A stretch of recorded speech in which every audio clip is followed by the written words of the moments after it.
Good morning everyone. আজ তোমাদের আর একটা গাছের ব্যাপারে শেয়ার করব।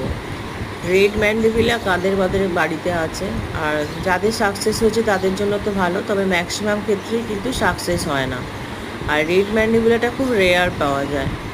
তো আমার ম্যান্ডেভিলা গাছটা আমি অনেক দিন ধরে খোঁজ করে করে অনেক জায়গায় বলে রেখেও পাইনি। তারপর আমি পাটুলির নার্সারিতে গিয়ে এক জায়গায় পেলাম, কিন্তু গাছটার অবস্থা খুবই খারাপ ছিল।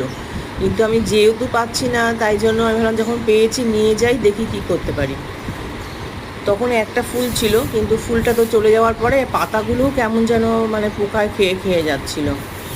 তখন আমি আর একটা নার্সারিতে যাই, তাকে জিজ্ঞাসা করি যে এই গাছটায় কি করে ফুল হবে। সে তখন আমাকে বলে যে গাছটাকে ছাওয়ায় রাখো, রোদ বেশি ডাইরেক্ট রোদ লাগিও না।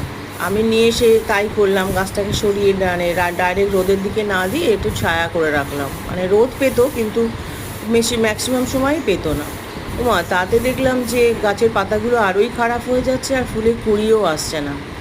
তখন অন্য একটা নার্সারি যেতে সেই দাদাটা আমাকে সাজেস্ট করলো যে রাইডারের ইনসেক্ট স্প্রে বলে একটা স্প্রে হয়, যে স্প্রেটা খুব স্ট্রং হয়, ওটা দেওয়াটা খুব মাপের হয়। মানে 2 ml জলের মধ্যে তুমি 1 ফোঁটা কি 2 ফোঁটা ড্রপ যদি স্প্রে করো, তো আবার ওটাকে শেক করে নিয়ে সূর্য ডুবে যাওয়ার পর, মানে তুমি এরকম 4:30টাতে সূর্য থাকলেও, মানে যে সময়টা একটু সূর্যের তেজটা কমে আসে, 4:30 থেকে 5টার পরে স্প্রে করতে হবে 2-3 বার।